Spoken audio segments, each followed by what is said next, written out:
छोटे से गमले में लगे हुए पारिजात के पौधे से अगर आपको भी अच्छी मात्रा में फूल चाहिए, बिल्कुल हमारी तरह पौधा भी हेल्दी चाहिए।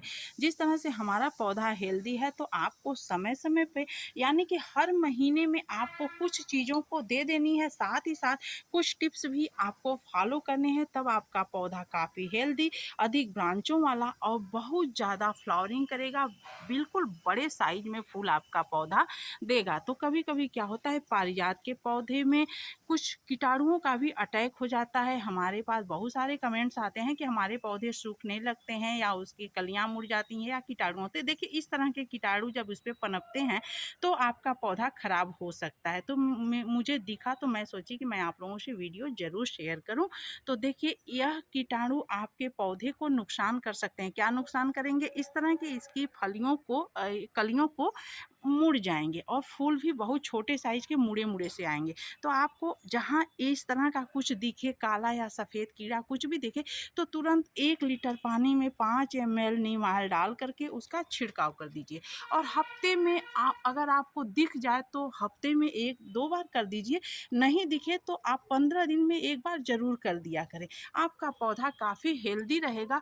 और मुझे बहुत ज़्यादा अभी नहीं दिख रहे हैं, तो मैं इस पर जो है कर दूँगी। और अगर आप नीम ऑयल ना डालना चाहें तो नीम की पत्ती को खौला करके पानी में उससे भी आप छिड़काव कर सकते हैं। तो आपका पौधा काफ़ी हेल्दी रहेगा। आप देख सकते हैं बहुत सारे ब्रांच इसमें हैं और सारे ब्रांच काफ़ी हेल्दी हैं।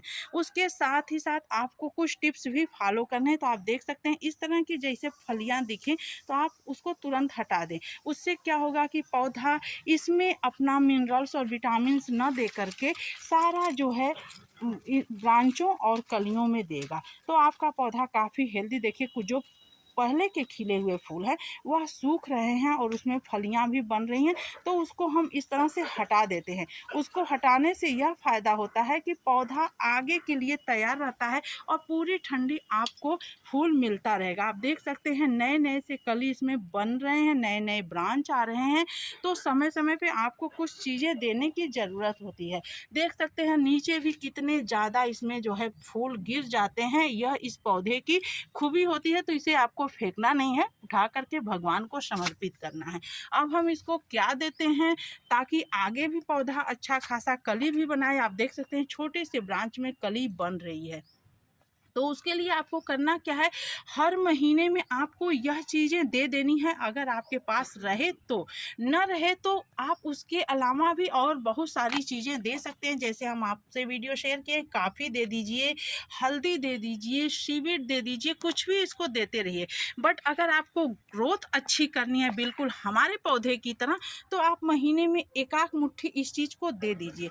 यह आपके पौधे को काफ़ी स्वस्थ और सुरक्षित भी रखेगा, साथ ही साथ उसकी ग्रोथ बहुत अच्छी बनी रहेगी। तो आपको करना क्या है कि ठंडी में तो ज़रूर इन चीज़ों को दे दीजिए। पारिजात को पोटेशियम और आयरन की भी विशेष ज़रूरत पड़ती है। जब आप आयरन और पोटेशियम इसको नहीं देंगे तो पौधा अच्छे से कली नहीं बनाएगा और कली जो बनेगी वह मुड़ करके गिर जाएगी या खिलेगी नहीं अच्छे साइज में, या फिर तमाम प्रकार की समस्याएं होती हैं। तो यह आपको ध्यान देना बहुत ज़रूरी है। तो ठंडी में तो आपको ज़रूर देना है, क्योंकि यह पूरी ठंडी अगर आपको फूल लेना है तो आपको ये चीज़ें दे देनी। तो यह क्या है, यह है वर्मी कंपोस्ट। 2 मुट्ठी वर्मी कंपोस्ट हम ले लिए हैं। आप इसकी जगह पे सड़ी हुई 1 साल पुरानी गोबर की खाद भी ले सकते हैं। लेकिन अगर वर्मी कंपोस्ट आप इस समय यानी कि ठंडी में इसको देंगे तो काफ़ी हेल्दी आपका पौधा रहेगा। और ठंडी में यह केंचुए की बनी हुई खाद होती है। केंचुआ जो मल करते हैं, जो खा करके, उसकी ये खाद होती है, ज़्यादा ताकतवर होती है। उसके बाद यह जो है केले के छिलके का पाउडर है। आप देख सकते हैं बिल्कुल बारीक है। इसे जो है हम केले के छिलके को, कच्चे केले का, इसमें भरपूर मात्रा में आयरन भी होता है। लेकिन अगर आपको कच्चा केला ना मिले तो आप पके केले का भी ले करके सुखा लीजिए, उसमें पोटेशियम ज़्यादा होता है, आयरन कम होता है, बट कच्चे केले में आयरन की मात्रा अधिक होती है और पोटेशियम की थोड़ी उससे कम होती है। तो ये दोनों चीज़ें हमारे पारिजात को चाहिए, चाहे आप पका केला या कच्चा जो भी आपको आसानी से मिल जाए।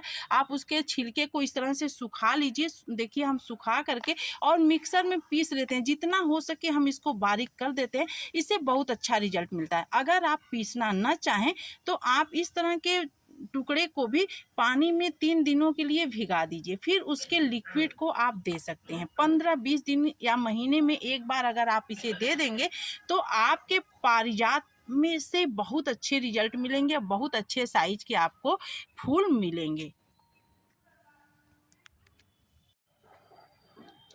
तो इसे आपको ले लेना है तकरीबन 2 से 3 चम्मच, जैसा आपका पौधा रहे। तो हमारा बहुत बड़ा पौधा नहीं है तो हम 2 बड़े चम्मच इसे ले लिए। इसमें कुछ टुकड़े 2-4 ठो हैं और बहुत ज़्यादा से ज़्यादा ये बारीक है। तो जो टुकड़े हैं वो भी खाद का बन जाएंगे और धीरे धीरे इसको रिजल्ट मिलेगा। और ये 2 मुट्ठी वर्मी कंपोस्ट है। अब हमें इसको देना कैसे है, जैसे कि हम आपको बताएं हैं कि इसकी मिट्टी को हल्का सा इधर कर दीजिए और चारों तरफ से इसकी हल्की गुड़ाई आपको कर देनी है। आपको अपने पौधे की बहुत हल्की सी गुड़ाई करनी है, बहुत ज़्यादा आपको उसको नहीं खोदना है, क्योंकि इस समय ठंडी चल रहा है तो ठंडी में रूट्स उसके जो है ज़्यादा कट जाएंगे तो दिक्कत होगा। तो आपको उसके रूट्स को बिल्कुल नहीं काटना है। तब ये दोनों चीज़ों को हम आपस में मिक्स कर देंगे इस तरह से, और मिक्स करने के बाद इसी में इस तरह से डाल देंगे। तो आप देखेंगे कि बहुत अच्छे रिजल्ट आपको कुछ ही दिनों में और मिलते जाएंगे और बहुत अच्छा आपका पौधा आगे भी फ्लावरिंग करता जाएगा। बिल्कुल भी इससे फूल आना बंद नहीं होंगे। तो इस तरह से आपको इसको चारों तरफ मिट्टी में मिला देना है और इसको ढक देना है। तो देखिए हम इस तरह से खाद देते देते इसकी मिट्टी को कितना काला कर चुके हैं। यही रीज़न होता है कि हमारे पौधे ज़्यादा से ज़्यादा फ्लावरिंग करते हैं। आपको बिल्कुल सफ़ेद मिट्टी नहीं दिख रही होगी, काली मिट्टी है। तो राख ये सब चीज़ें देने से, चाय की पत्ती वगैरह देने से ये मिट्टी बिल्कुल इस कलर की हो जाती है धीरे धीरे। पत्ते, सूखे पत्तों की खाद देने से तो आप इस तरह से अपनी मिट्टी को काफ़ी हेल्दी धीरे धीरे बना सकते हैं। एकाएक आप अपनी मिट्टी को हेल्दी नहीं बना सकते, धीरे धीरे पेशेंस रखिए, आपका पौधा काफ़ी हेल्दी, मिट्टी काफ़ी हेल्दी रहेगी। अब आप इसके बाद चाहें तो इसमें पानी डाल दें, बट मेरे पौधे में अभी बहुत ज़्यादा मॉइस्चर है तो मैं इसको पानी नहीं दूंगी। जब इसको ज़रूरत होगा तभी पानी दूंगी। धीरे धीरे यह जो है इसके सभी रूट्स को मिलेंगे और पौधा आगे काफ़ी हेल्दी और अच्छे से ब्रांच बनाता जाएगा और बहुत ज़्यादा इसमें फूल आते जाएंगे। पूरा फरवरी मार्च तक आपको फूल अच्छी मात्रा में मिलते जाएंगे।